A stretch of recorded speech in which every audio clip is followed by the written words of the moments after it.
Regência e crase, uma dupla muito comum em qualquer prova de língua portuguesa. Pense naquelas regras de crase. Todas elas estão presas obrigatoriamente à regência de um verbo, regência verbal, ou então à regência de um nome, regência nominal. Vamos ganhar intimidade com essas lógicas resolvendo uma questão da FCC 2017, TRT, Rio Grande do Norte. É difícil planejar uma cidade e resistir à tentação de formular um projeto de sociedade.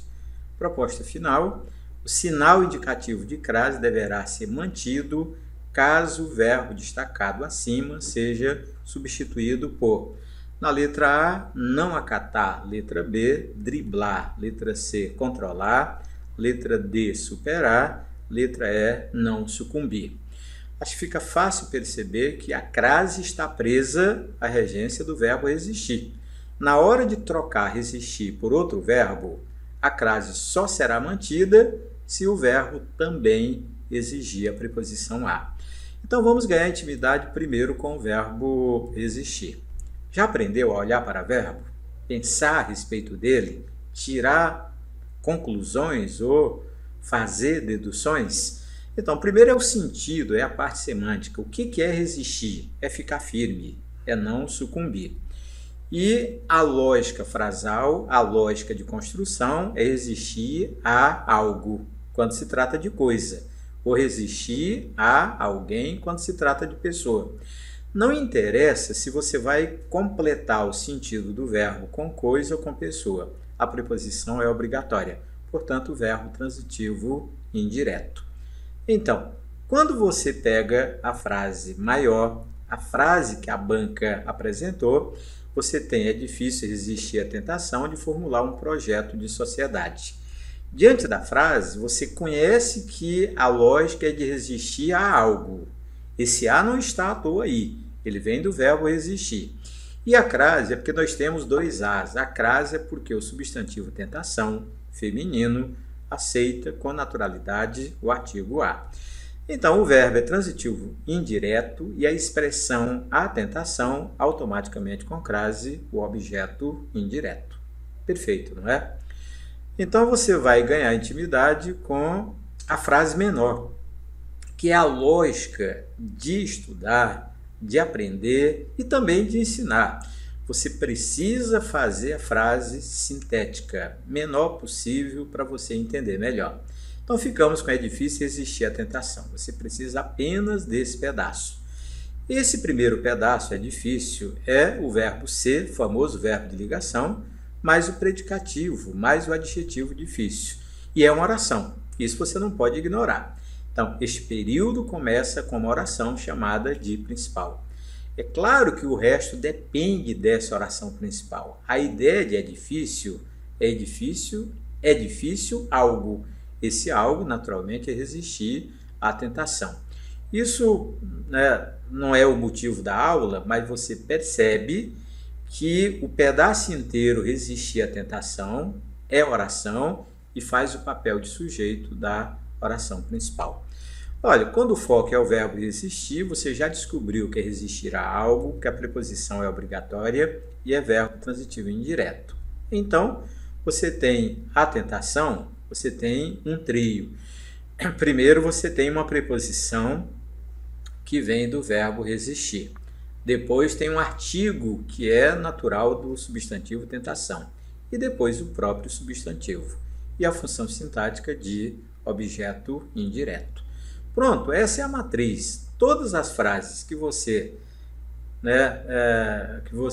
tenta analisar, ou que você se dispõe a analisar, você olha para a frase menor com o sujeito, que nesse caso é especial, né? Porque a expressão resistir à tentação é o sujeito de é difícil, mas de qualquer maneira olhando para o verbo resistir, olhando para a regência e deduzindo que a crase é obrigatória, é automática.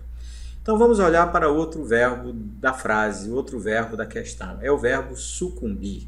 Foi uma proposta de troca feita pela banca. Mas o que significa sucumbir? Significa não resistir. Por isso que o sucumbir está lá, parece-me que na letra E, e vai ser a resposta. Por quê?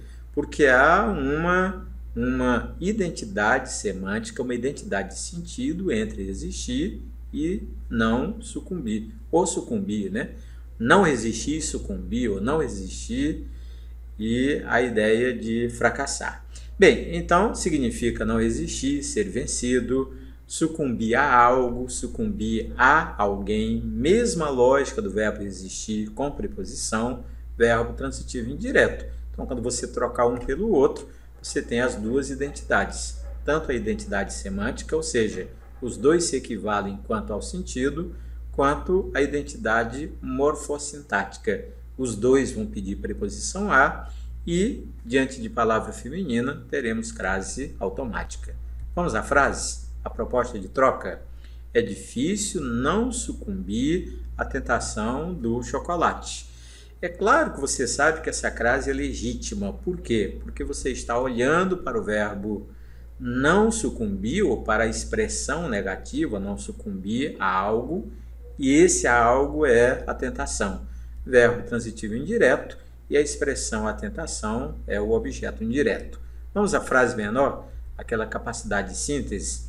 É difícil não sucumbir à tentação.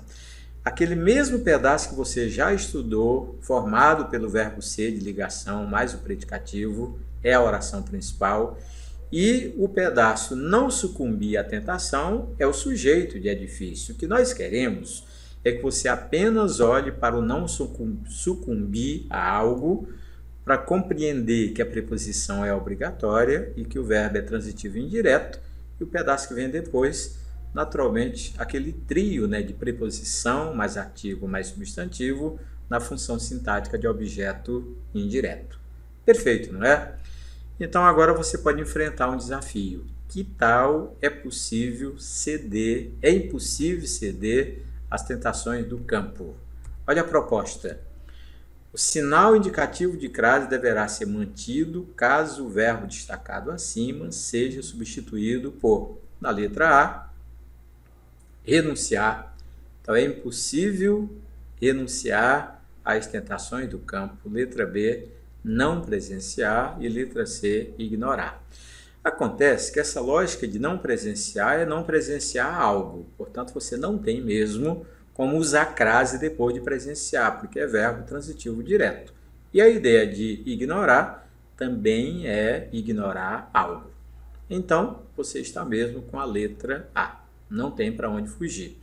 Por quê? Porque há duas identidades. Uma semântica, que é a ideia de ceder e a ideia de renunciar, e a outra é a identidade morfossintática. Você tem a ideia de é impossível ceder a algo e é impossível renunciar a algo. Por isso, com os dois verbos, você terá uma crase automática, uma crase obrigatória. Então, podemos voltar à proposta inicial. Que tal desses 5 verbos apresentados, qual que substitui resistir, naturalmente mantendo a identidade semântica e a identidade morfossintática? Você sabe que a letra é. Mas olhe, por exemplo, para não acatar algo, verbo transitivo direto. Para driblar algo, verbo transitivo direto. A ideia de controlar, também controlar algo, sem preposição. E a ideia de superar algo, sem preposição.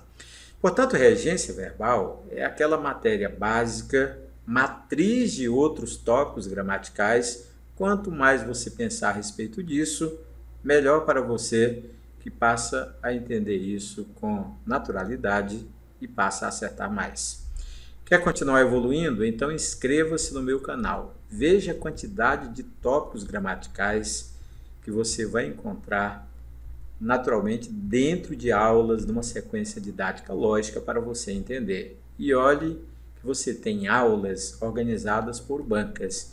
Todas as bancas famosas que elaboram provas de concursos e vestibulares são contempladas nas nossas aulas.